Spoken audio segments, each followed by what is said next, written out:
परभणी शहरातील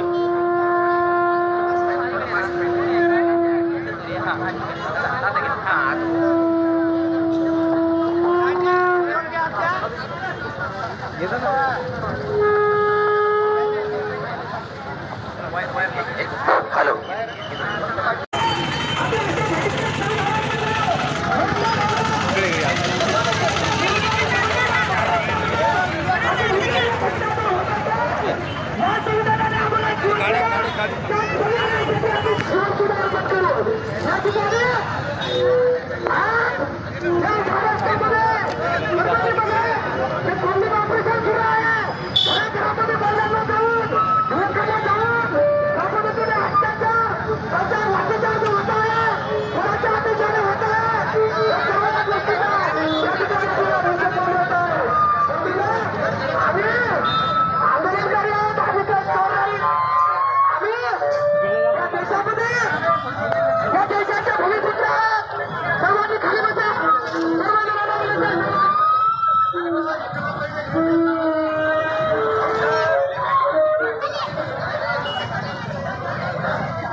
खरं तर वेळोवेळी जे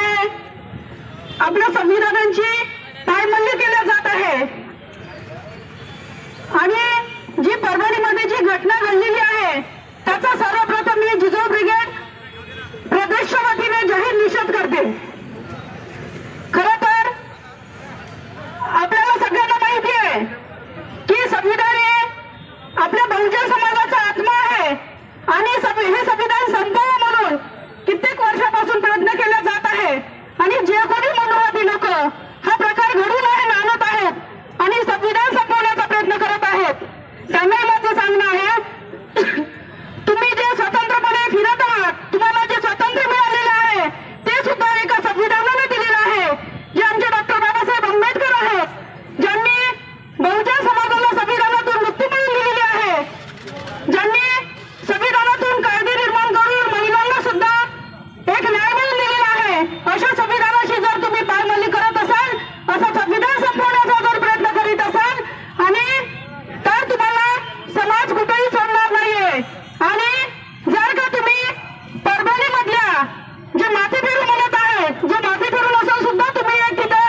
त्याची एक काल्पनिक कहाणी माथे फिरून म्हणून बनवलेली आहे त्याला जर तुम्ही लवकरात लवकर स्तरीबंद करून फाशीची शिक्षा देऊन जर त्याच्या मागचा जो कोणी मास्टर स्ट्रोक आहे त्याला शोधलं नाही आणि त्याला जर तुम्ही लवकरात लवकर पकडून फाशी नाही दिली तर निश्चितच हा डॉक्टर बाबासाहेब आंबेडकरांचा महाराष्ट्र आहे डॉक्टर बाबासाहेब आंबेडकरांच्या तत्वावर चालणार आहे विचारांवर चालणार आहे तर हा महाराष्ट्र पेडल्याशिवाय राहणार नाही आणि यांनी झालेले मुख्यमंत्री साहेब जे आमचे फडणवीस सरकार आहे त्यांनी सुद्धा या गोष्टीकडे आवर्जून लक्ष घालावं कारण आपण आताच नवीन मुख्यमंत्रीपद घेतलेलं आहे आणि ह्या मुख्यमंत्रीपद घेताच आपल्या 2 दिवसामध्ये जर समाजातील दय निर्माण होऊन जर सगळीकडे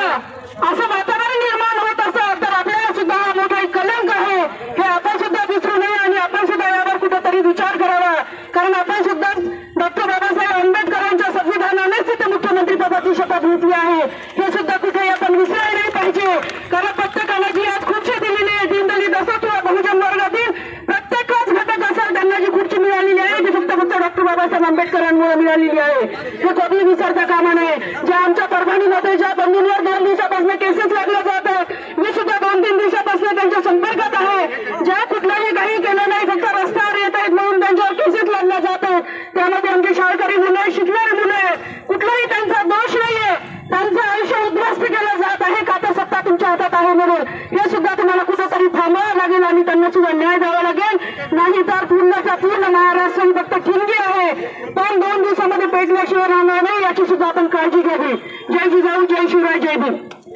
मध्ये तेढ निर्माण करून दंगे निर्माण करण्याचा जो प्रयत्न केला त्या प्रयत्नाचा मी प्रथमतः जाहीर निषेध करतो। बंधुजनांनो मीडियावर येत आहे की तो व्यक्ती माथे फिरू आहे, परंतु तो माथे फिरू नाहीये,